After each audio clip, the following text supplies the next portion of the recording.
దేశవ్యాప్తంగా సీబీఐ తీరుపై విమర్శలు వెల్లువెత్తుతున్నా దర్యాప్తు సంస్థ తీరు మాత్రం మారడం లేదు. వైఎస్ జగన్మోహన్ రెడ్డి బెయిల్ పిటిషన్పై తీర్పు వెలువడిన వెంటనే సీబీఐ తరపు న్యాయవాది చేసిన వ్యాఖ్యలపై సర్వత్రా విమర్శలు వ్యక్తమవుతున్నాయి. అశోక్ బాను చేసిన వ్యాఖ్యలపై హైకోర్టు సీనియర్ న్యాయవాది రామచంద్రరావుతో మా ప్రతినిధి Rajesh face to face. Sir చెప్పండి సార్, సిబిఐ స్టాండ్ అనేది ఇప్పటికీ మనం చూసుకుంటున్నాం. అంటే దర్యాప్తు ఒకవేళ సుప్రీంకోర్టు 4 నెలల కాలపరిమితిని విధించడం జరిగింది, కానీ సిబిఐ ఆ తర్వాత బయటకు వచ్చిన సిబిఐ తరఫు న్యాయవాది అశోక్ బాను 4 నెలల తర్వాత మళ్ళీ ఒక పిటిషన్ వేస్తామన్న దూరంలో మాట్లాడాడు. దీన్ని మనం ఏ విధంగా అర్థం చేసుకోవచ్చు? దీన్ని సరిగా అర్థం చేసుకోలేకపోవడం అనేది క్వశ్చన్ లేదు. ఎందుకంటే వాళ్ళు మొదటి నుంచి చెప్తూనే ఉన్నారు, మేము సుప్రీంకోర్టులో ఏం చెప్పినా మాకు కావాల్సిన విధంగానే చేసుకుంటాం. పొలిటికల్ గా మోటివేట్ అయ్యి ఒక మనిషిని పొలిటికల్ గా ఫినిష్ చేయడానికి వీలుగా అతన్ని బయటికి రాకుండా ఉండాలనే ఉద్దేశంతో చేస్తున్నట్టు క్లియర్ గా కనపడుతున్నా, ఆ కారణం వల్లనే ఇది ఏడాది అయింది ఇప్పుడు సుమారుగా ఆయన జైల్లోకి వెళ్లి. ఒక లా ప్రకారం ఒక మనిషిని శిక్షించాలన్నా, అండర్ ట్రయల్ లో పెట్టాలన్నా నిష్పక్షపాతమైన ఎంక్వైరీ ఉండాలి. ఆ నిష్పక్షపాతమైన విషయం ఇన్వెస్టిగేషన్ ఎట్లా ఉండాలంటే అందరితో పాటు అన్ని విధాలైన ప్రొసీజరల్ ప్రొటెక్షన్స్ కూడా ఈయనకు ఉండాలి.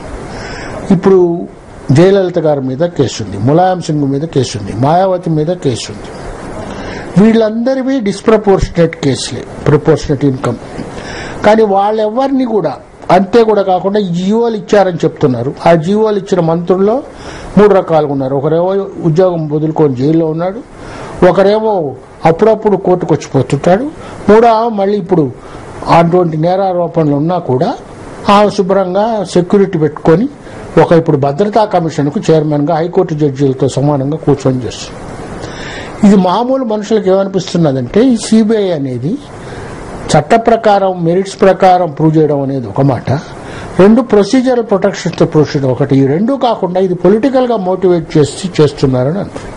కాబట్టి సిబిఐ వాళ్ళు ఇప్పుడు చెప్పడం 4 నెలలను సుప్రీంకోర్టు పెట్టినా మళ్ళీ ఇంకా అవి ఎన్నో కంపెనీల గురించి ఇన్వెస్టిగేట్ చేయాలా, ఎన్నో దేశాలకు పోవాలా, ఎన్నో విషయాలు కనుక్కోవాలా. ఈ బాక్స్ కంపెనీలు, సూట్ కేస్ కంపెనీలు ఇవన్నీ అంటే ఇప్పుడు ఇన్వెస్టిగేట్ చేయడానికే ఏళ్ల తరఫున పడితే ఈ ఇన్వెస్టిగేషన్ ఎంత మటుకు నిజం, దాని పర్పస్ ఏమిటి అనేది సుప్రీంకోర్టుకు వీళ్ళు నా దృష్టిలో సుప్రీంకోర్టులో జగన్మోహన్ రెడ్డి గారి తరఫున కానీ వాళ్ళు విజయసాయి రెడ్డి గారి తరఫున కానీ వాళ్ళు చెప్పాల్సింది ఏంటంటే ఈ ఇన్వెస్టిగేషనే మోటివేటెడ్, ఇది పొలిటికల్ గా మోటివేటెడ్ కాబట్టి ఈ ఇన్వెస్టిగేషన్ చల్లదని చెప్పాలి. ఇతర స్టేట్ నాయకుల మీద ఎటువంటి ఇన్వెస్టిగేషన్ సిబిఐ ఇన్వెస్టిగేషన్ చేయకుండా, ఎంతమంది మంత్రులను ఏం కానివ్వకుండా మా ఒక్కరి మీదనే చేస్తున్నారు, ఇది పొలిటికల్ గా మోటివేటెడ్ కాబట్టి ఇన్వెస్టిగేషన్ చెల్లదు, దీన్ని కొట్టేవాళ్ళని ఎందుకు వీళ్ళు అడగలేదు అని నాకు అర్థం కాదు. సార్ ఇంకో విషయం కూడా, ముఖ్యంగా ఆడిటర్ విజయసాయి రెడ్డి విషయంలో కూడా దాదాపుగా